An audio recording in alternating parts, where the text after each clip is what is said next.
नमो श्रीयतिराजाय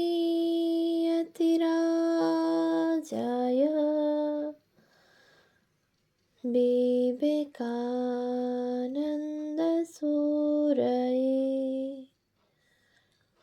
सच्चित्सुखस्वरूपाय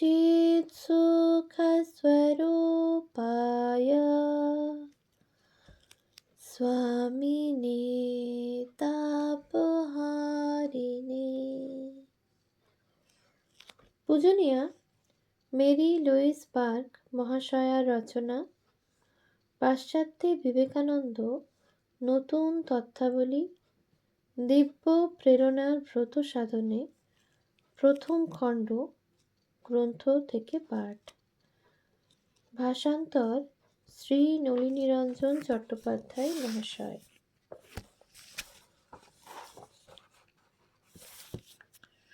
পৃষ্ঠা সংখ্যা 264।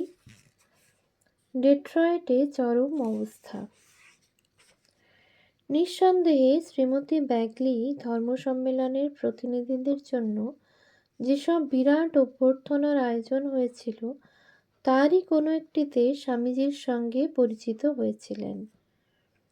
স্বামীজির ডেট্রয়েট বক্তৃতার ব্যবস্থা তার হাতে ছিল কি না সঠিকভাবে বলা যায় না, তবে এটা নিশ্চিত ডেট্রয়েটে পৌঁছবার সঙ্গে সঙ্গে স্বামীজির হাতে বলতে গেলে শহরের চাবিটাই তিনি দিয়েছিলেন।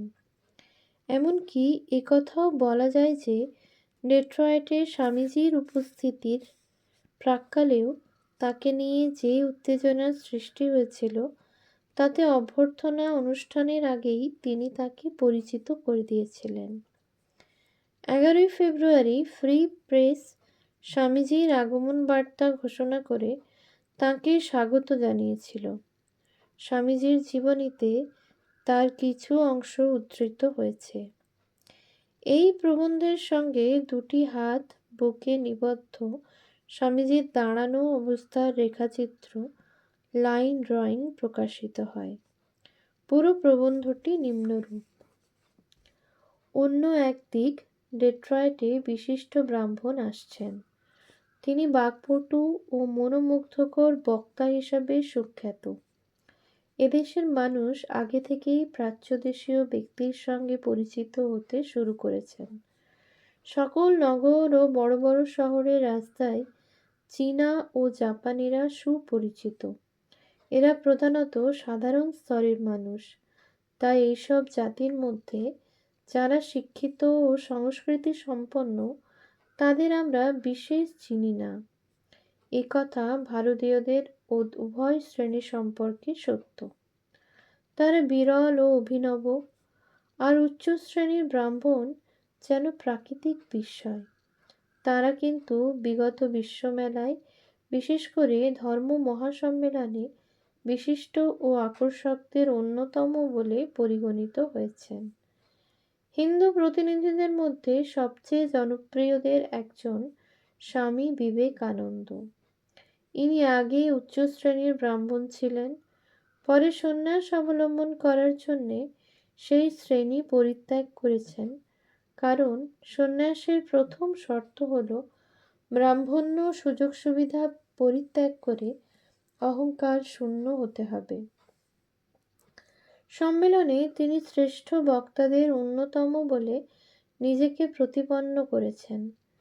নোট ছাড়া বিশুদ্ধ ইংরেজিতে এমন চমৎকার কথা বলেছেন যাতে তার শ্রোতাদের মধ্যে অনেকেই ঘোষণা করেছেন একটি শব্দ না বুঝলেও তার বক্তৃতা সঙ্গীতের মতো শ্রুতি সুখকর। মহাসম্মেলনের পর থেকে তিনি বহু শহর ও নগরে যেসব শ্রোতৃমণ্ডলীর কাছে বক্তৃতা দিচ্ছেন তাদের মুখে কেবল তাঁর প্রশংসারই কথা শোনা যায় এবং তারা বিশেষভাবে আকৃষ্ট তাঁর যৌবন শক্তিতে। যে সব বিষয় তিনি নির্বাচন করেন তার মধ্যে নবজীবন সঞ্চার ও নব আলোকপাতে। স্বভাবতই বিভিন্ন গুরুত্বপূর্ণ প্রশ্নে গোলার্ধের অন্য প্রান্ত থেকে আগত বক্তার মতোই তার অভিমতগুলিও আমেরিকাবাসীর কাছে প্রাণপ্রদ ও উদ্দীপক। কৃষ্ণবর্ণ, কৃষ্ণকেশ, মর্যাদাসম্পন্ন এই ব্যক্তি যখন তার উজ্জ্বল হরিদ্রাবর্ণ আলখাল্লা শোভিত হয়ে শ্রোতাদের নিজস্ব ভাষায় স্বচ্ছন্দ, সুস্পষ্ট ও বিশুদ্ধভাবে বক্তৃতা করেন, তখন তারা পুলকিত ও বিস্মিত হয়। তিনি এই সপ্তাহে বুধ, বৃহস্পতি ও শনিবার সন্ধ্যায় ইউনিটেরিয়ান চার্চে শ্রোতাদের কাছে বক্তৃতা দেবেন। ডেট্রয়েট পৌঁছানোর পরদিন স্বামীজি ফ্রি প্রেসের প্রতিনিধিকে সাক্ষাৎকার দেন। তিনি মেমফিসে যেসব সমস্যা নিয়ে আলোচনা করেছিলেন, এই সাক্ষাৎকারকালেও সেইগুলি নিয়ে আলোচনা করেন। সেটা হলো বৈষয়িক শক্তির সঙ্গে আধ্যাত্মিকতার সংযোগ সাধন। পরবর্তীকালে স্বামীজির চিন্তায় বিশেষভাবে প্রাধান্য পেয়েছিল প্রাচ্য ও পাশ্চাত্যের ঐক্য সাধনা। তারই প্রতীক হিসাবে সিংহের শক্তির সঙ্গে মেষ শাবকের বিনম্রতার প্রসঙ্গ। 14 ফেব্রুয়ারি প্রকাশিত সেই সাক্ষাৎকারের বিবরণ। স্বামী বিবেকানন্দ শহরে বিশিষ্ট হিন্দু সন্ন্যাসী। জাতি ও ধর্মের মধ্যে পার্থক্য ব্যাখ্যাত সাক্ষাৎকারের সঙ্গে কৌতূহল উদ্দীপক আলোচনা। ইউনিটেরিয়ান চার্চে তিনি কয়েকটি ভাষণ দেবেন। হিন্দু দেবতার করুণা অনন্ত, তাকে কোনো কিছুই বিচলিত করে না। আচরণের অসীম প্রশান্তি কোনো কিছুতেই ভাঙে না। অন্তর্জীবনের স্থির বিবেক কোনো কিছুতেই পরিবর্তিত হয় না। স্ফিংসের মতো দুর্গেও ভারতীয় প্রকৃতির রহস্যময়তা তাকে ঘিরে থাকে এবং তার চোখ দুটি মনে হয় প্রজ্ঞায় প্রদীপ্ত ও বিস্ফারিত চোখে তিনি যেন প্রত্যক্ষ করে চলেন ধর্মীয় চিন্তাগুলির প্রবর্তন। কেবলমাত্র যারা সংস্কৃত জানেন তারাই সেই নীরব ওষ্ঠের কাছে প্রশ্ন করতে পারেন। যারা সেই প্রাচ্য জীবন পর্বতের কাছে নত হয়েছেন তারা ভিন্ন। একদল পশ্চিমের মানুষ এডউইন আর্নল্ড ও অন্যান্যের নেতৃত্বে সুপ্রাচীন দেশটির অন্তর্লোকে তীর্থযাত্রীর মতো উপস্থিত হতে পেরেছেন। তার আধ্যাত্মিক অবস্থা যেমনই হোক, সে দেশ আজ বৈষয়িক ক্ষয়িষ্ণুতায় জর্জরিত। হিন্দু ধর্মের এক সন্ন্যাসী স্বামী বিবেকানন্দ বর্তমানে এই শহরে শ্রীমতী জন জে ব্যাগলির অতিথি। এইখানে অবস্থানকালে তিনি কয়েকটি বক্তৃতা দেবেন। স্বামী অর্থাৎ ভ্রাতা বিবেকানন্দ শিকাগো ধর্ম মহাসম্মেলনে অনেকের মনোযোগ আকর্ষণ করেছেন। এই অনুষ্ঠানে আগত সুপণ্ডিতদের কাছে তার অদ্ভুত বাগ্মিতা ও গভীর আধ্যাত্মিকতায় তিনি অনন্য ও প্রভাবশালী ব্যক্তিত্ব রূপে পরিচিতি লাভ করেছেন। আশ্চর্য মনে হতে পারে, এই দৈবী ধর্মবিশ্বাসী ভারতীয় প্রবক্তা ঝড়ো শহরে অনেককে ধর্মান্তরিত করেছেন ও প্রচুর প্রশংসা পেয়েছেন। তার ব্যক্তিত্ব মোহময়।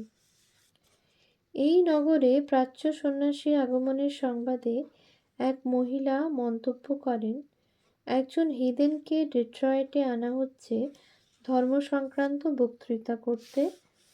এটা আমার কাছে খুব মজার ব্যাপার, কারণ তিনি নাকি এদেশে আসার পর অনেককে ধর্মান্তরিত করেছেন।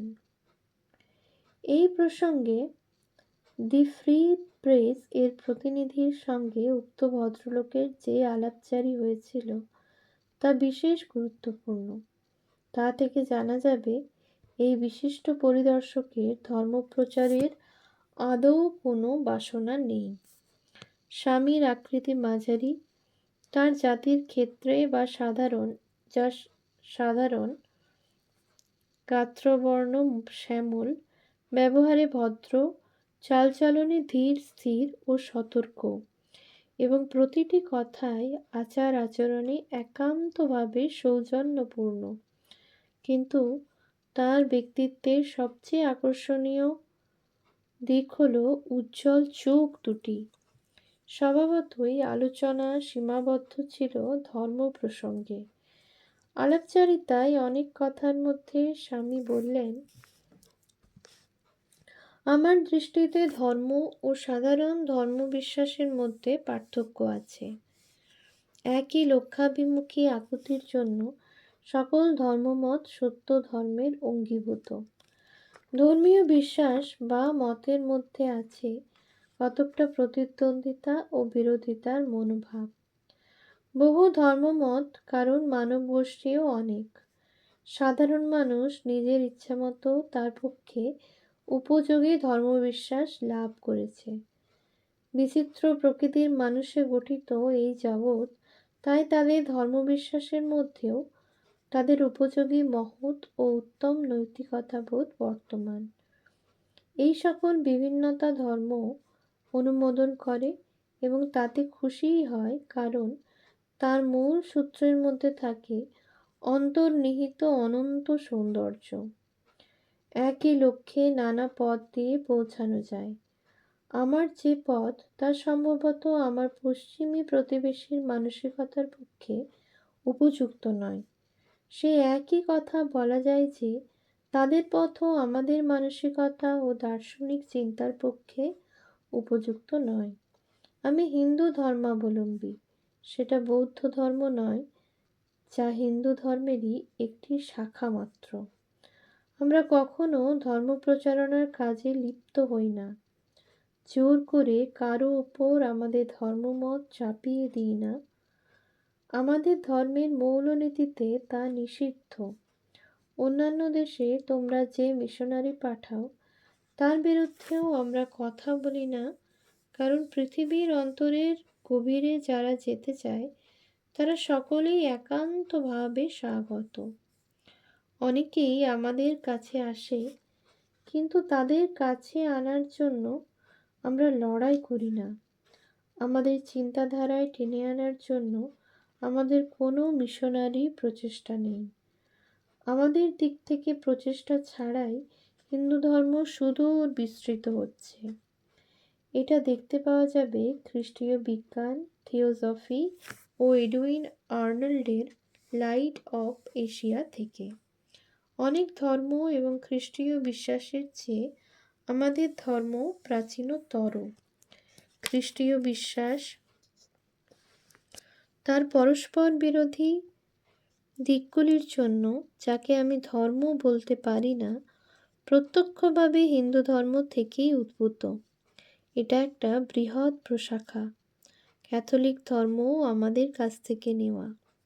সেই স্বীকারোক্তি, সন্তদের উপর বিশ্বাস এবং আর সবই।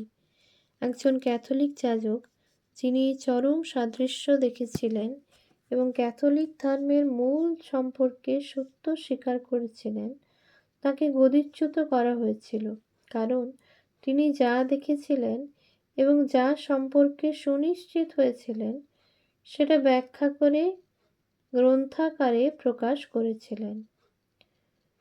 নিঃসন্দেহে স্বামীজি এখানে বিশপ বিগান্ডেট এর লাইফ অব বুদ্ধ প্রসঙ্গে কথাগুলি বলেছেন। জিজ্ঞাসা করা হয়েছিল, তোমরা অজ্ঞেয়বাদে বিশ্বাস করো? উত্তরে তিনি বলেন, অবশ্যই।